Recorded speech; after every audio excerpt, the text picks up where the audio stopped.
Today we're going to make use of the heart punch card again to make leg warmers for a girl who wears about size 4 in ready-to-wear clothing.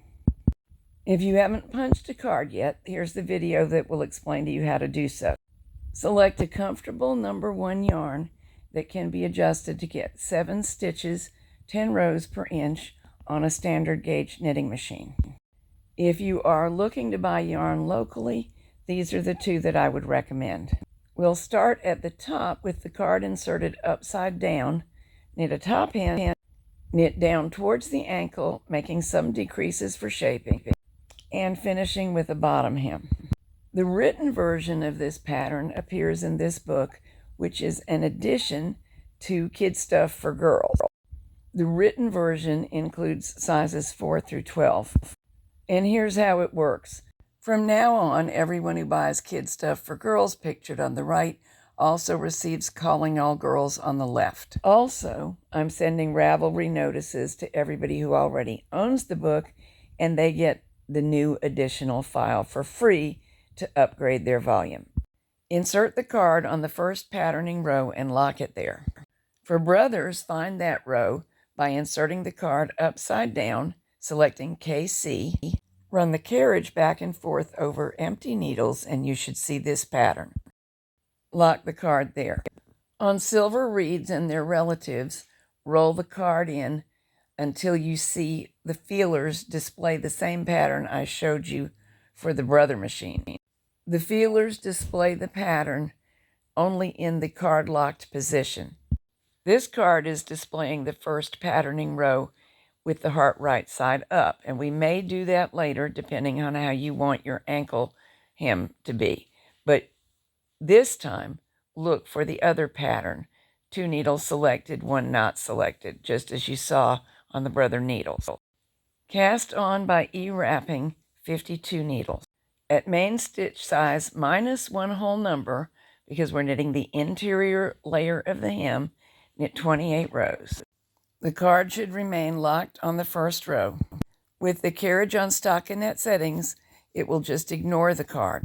I find that causing the first row or 2 to knit back from hold, as you have seen me do here, makes the knitting go much more smoothly. For brothers only, after row 27, turn the selector dial to KC. On all machines, set your card to advance, set for Fair Isle settings, turn up the stitch dial 1 whole number, and add color 2 to feeder 2. Knit the 6 rows that constitute the heart. When done, remove color 2, return to stockinette settings, and knit 6 plain stockinette rows. Hang the E-wraps on the working needles, and that completes our top hem. We are going to need the card again for the bottom hem, so before you forget, you need to find the first patterning row. I'm choosing to use the card right side up this time, which is going to make my top and bottom hem mirror images. With my working needles in hold, I can locate the first patterning row the same way we did before and lock the card there. Then set the row counter to 0 for the main part of the leg. Knit 10 rows, then decrease 1 stitch on each side using the full fashion decrease, and we will do this 3 times. After the 3rd decrease, knit 10 plain rows. We'll have a total row count for the straight stockinette part of 40. And now it's time to knit the second hem. To make the second hem possible, we need to E-wrap the working needles again. It's okay to do every other one, as I am doing, and it's best to use a yarn that is a little bit different in color than your main yarn. Now, without changing any settings, 6 more rows of plain stockinette. Set up for Fair Isle by letting the card advance, changing to Fair Isle settings, and adding color 2, and knit the 6 heart rows. Remove color 2, return to stockinette settings, and knit 8 more stockinette rows. After those 8, turn the stitch size down to main stitch size minus 1 and knit the 20 inside rows of the hem.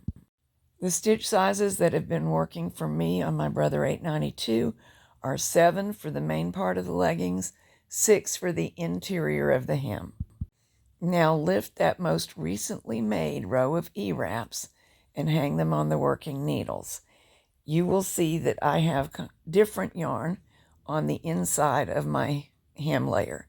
That is because I've been playing yarn chicken, and I managed to get the entire exterior completed with the last of the self-patterning sock yarn, and I used a coordinating leftover of other yarn to create the inside of the hem. No one will ever spot it.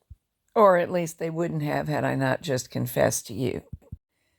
Bind off around the gate pegs, which closes the top hem as well as finishing the top. When your work comes off of the machine, it will look like this, a somewhat tapered piece of mostly straight knitting with a hem top and bottom. Pull the whole thing lengthwise, then individually pull each hem lengthwise to set the stitches and give it its most attractive appearance.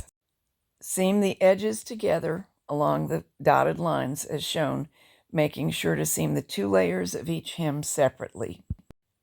And that's it. This project will probably only take you an hour if you're a medium experienced knitter.